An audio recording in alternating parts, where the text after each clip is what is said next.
안녕하세요, 골든프렌즈입니다. 오늘은 입지의 신기준, 부역대 신평초에 대해서 알아보도록 하겠습니다. 입지 말씀을 드릴 때마다 항상 드렸던 말씀이 있죠. 직장, 교통, 학군, 환경, 이 네 가지를 보라고 제가 항상 말씀을 드렸었죠.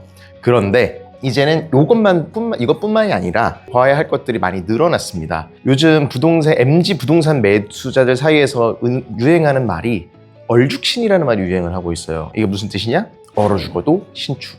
신축 아파트의 프리미엄 자체가 굉장히 많이 올라갔다는 뜻입니다. 사실 대한민국에서 80년대, 90년대의 아파트들은요, 삶에 있어서 필요한 기능 같은 것보다도 우선은 많은 사람들을 수용해서 살 수 있는 집을 만드는 게 우선이었거든요.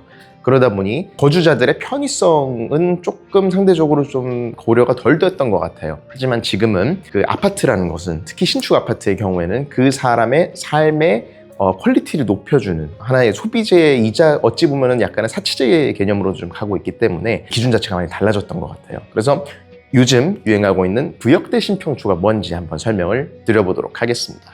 부는요, 브랜드예요. 대한민국 소비자들이 가장 사랑하는 브랜드들, 아무래도 대기업 브랜드들이겠죠. 대표적인 것들이 바로 자이, 힐스테이트, 레미안, 롯데캐슬 이런 것들이에요. 특히 서울의 경우에는 재건축은 재개발 들어갈 때 모든 사람들이 대기업 브랜드를 넣고 싶어 합니다. 특히나 입지가 정말 좋은 곳들의 경우에는 이런 대기업 브랜드들 중에서도 하이엔드 브랜드들이 있어요. 대표적인 것들이 대림건설, 즉 이편의 세상의 아크로, 그리고 레미안의 레미안 원 베일리, 원 펜타스 이런 곳들이 다 이렇게 프리미엄 브랜드를 받은 곳들이죠.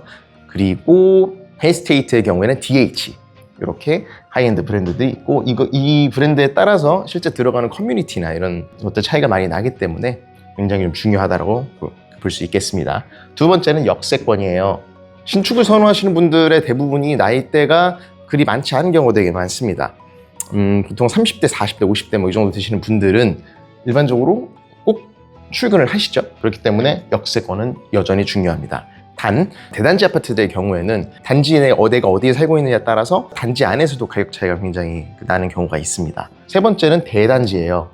대단지가 왜 중요하느냐? 일단 첫 번째로 관리비가 싸져요. 그리고 두 번째로 대형 커뮤니티 시설들이 들어올 수가 있고요. 예를 들면 저희 헬리오시티에 이번에 도식 서비스라든지 스카이 라운지라든지 대규모 수영장이라든지 이런 것들이 굉장히 많이 들어올 수가 있는 부분이 있고요. 무엇보다 대단지가 되는 것 하나만으로도 그 아파트 자체가 하나의 브랜드가 되기도 해요. 올림픽 파크 포레온이라든지 아니면 헬리오시티 이런 것들이 있겠죠.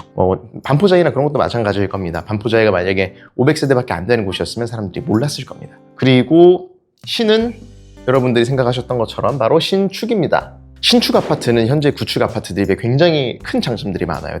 가장 대표적인 것들이 주차가 굉장히 여유가 있죠. 왜냐하면 구축 아파트들의 경우에는 지하 주차장은 별로 없고 1층에 그 차들이 많이 있었던 반면 이제 신축 아파트들이 들어오고 이게 건축 기술이 발달하면서 더 밑으로 지하 주차장을 더욱더 깊게 팔 수 있게 되었고, 엘리베이터를 타고 집으로 올라갈 수도 있고 집에서 엘리베이터를 부르거나 이렇게 할 수도 있게 되고, 많은 면들에서 너무너무 편리해진 것들이 많아요.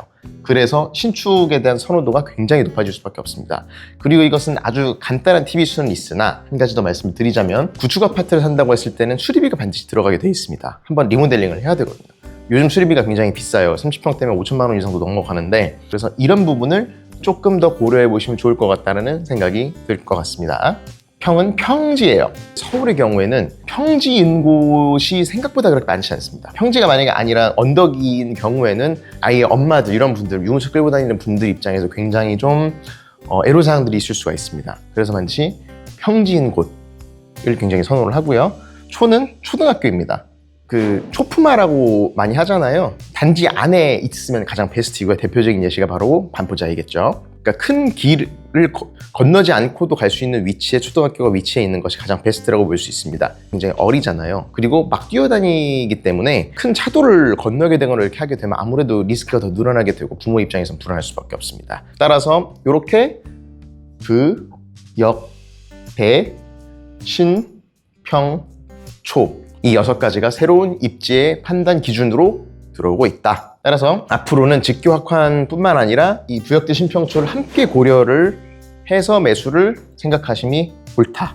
여기까지 하겠습니다.